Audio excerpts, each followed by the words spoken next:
we met here in Bloomington-Normal about 7-8 years ago. Lauren was dating another guy, and then I came in, the beautiful heartthrob in college, and stole her away. And I had known about Vineyard because I was going to the Urbana Vineyard for on and off for about a year.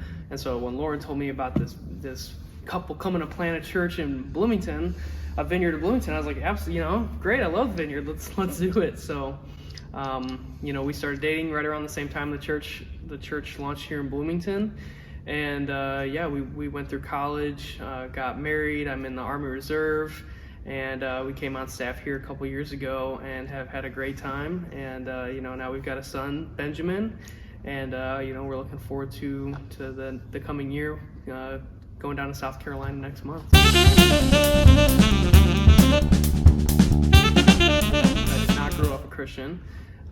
Didn't go to church, didn't really know what I believed about God. Maybe he was there, maybe he wasn't, didn't really matter to me.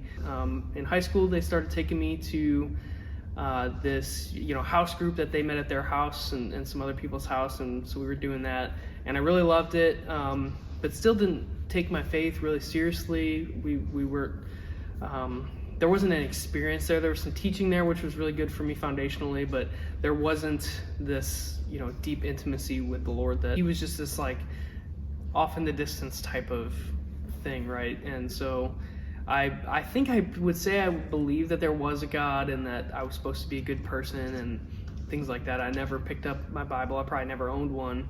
And so that encounter that night in 2012, that changed me, because he introduced himself as, hey, I love you. I'm your father and I love you. It changes you when you realize that he's real, and it's not just this book that we have to follow, that there's a guy who, he is not some angry guy sitting in the clouds frowning at us, right? But it's a God of love who loves us and wants to encounter us. And so they took me to this meeting at this place called the Eagle's Nest in Elgin. I know they had a speaker who I believe is from Europe, and he came and spoke, and then the worship was different from what I was used to. Came and laid hands on everybody and prayed like you would see in the book of Acts, right? Pray for the Holy Spirit to come, pray for power and ministry. And so for me specifically, I'm looking down at the line, and all these people are like falling down, and oh man, God is like in the room right now. Yeah, it weirded me out, I would say, in a sense, but I also had my friends there who I trusted. Yeah, so in that moment, it was a physical, tangible like weight that came on me and ended up on the ground.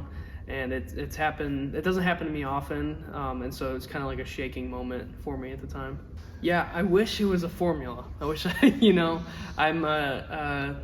would be much easier for me. I'm a military man, right? So I know like in the Army, it's like this happens, and this happens, and then we do this to get the mission done. But it's not the same way in the kingdom.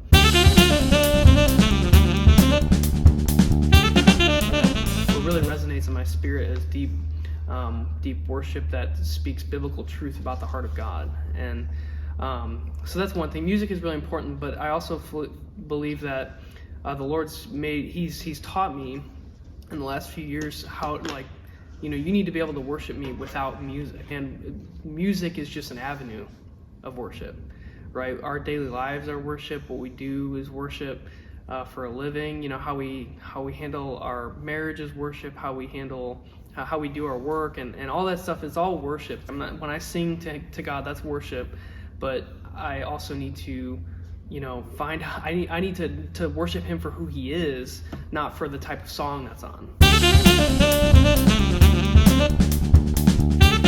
They are really renovating the city. It's beautiful. It's really gorgeous, but it's also it's putting people. It's becoming almost unaffordable for people who've lived there forever. They're almost getting displaced from their neighborhoods. People that live there can't even afford to live there anymore, and so it's slowly pushing these people away from their home. And so as much as the city's beautiful, there's an aspect of gentrification that's happening to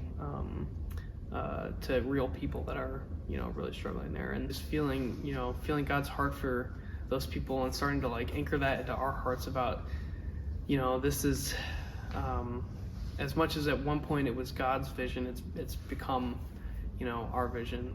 I had a very minimal perspective on the world. I had a perspective of the very safe, beautiful suburb that I lived in.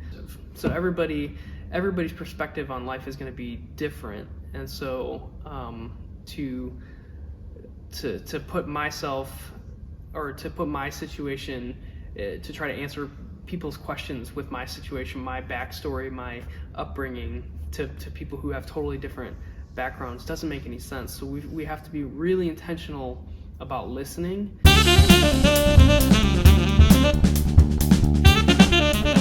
mean, the gospel it's like the love song with no strings attached. A lot of organizations out there try to operate outside of Christ, and man, there's something about him that attracts everybody from every nation, and there's a draw to hope in that. And so a lot of times when you feel like you've got everything you need in the world, you don't think you need anything else. But even people that have every bit of money or life experience, travel, and you have done everything you could possibly do in the world, there's still a draw of that like love song with no strings attached, because you can have all this stuff but just be empty in your heart. I'd say that was probably where I was heading, with myself before Christ, to go off into some business realm and be very successful. And I was probably I'd say I had a fair shot to do that, but there was parts of me that were so miserable. And so when the raw authenticity of the gospel was introduced through my friends and that community that we had, it drew me in, and it's for everybody.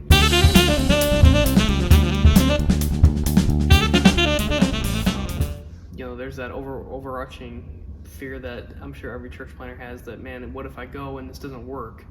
I have to lay that at the cross, right? Because it's, this thing it wasn't my idea in the first place. So I like to think that God's gonna pour His blessing on it, and I just need to, like I said, set my sail for His wind, and He'll take it where He wants to go.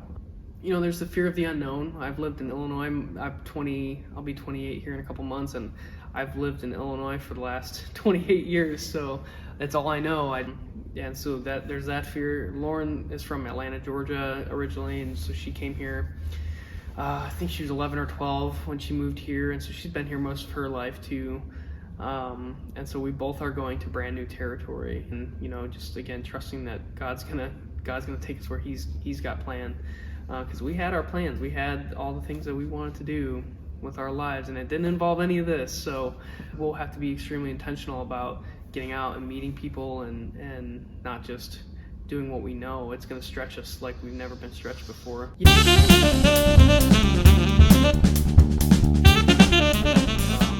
The church is for God, but it's about people, and so I want people to just come and encounter love. And be loved. Love is what changed my life. Love, it wasn't going to Bible studies. It wasn't, that stuff was good. But until I encountered love, and until I encountered Jesus, nothing, my life was what it was. And I thought I had checked the boxes and did what I need to do. And that's why, trying to walk this life without love, without knowing Jesus personally, ends up in religion, and which is a dangerous path to go down. So, man, I just want people to be loved, and I want them to encounter Jesus in a very personal, tangible way. God gives us the free will to live how we want to live, and to make decisions on our own. And it's the most loving thing He could do, is give us the opportunity to love Him back. It's not love if we were forced to do it. It's the world is transactional, and God is just this free will loving God. And so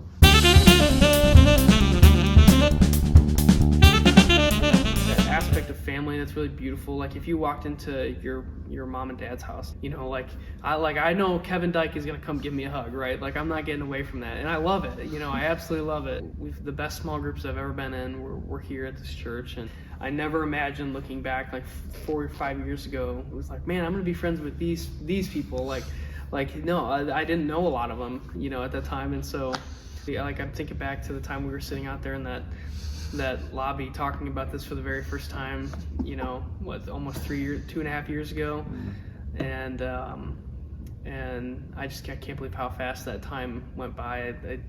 You know, you look back at it and it's like, man, this is never gonna get here, but now it's here, and it's incredible. We've been formed here, we've been molded here, and we really are looking forward to, you know, trusting God in this, and taking this church along for the ride too, taking the Bloomington-Normal Vineyard along for the ride too, because, you know, we believe in that family, that this isn't the end, you know, this isn't goodbye forever. So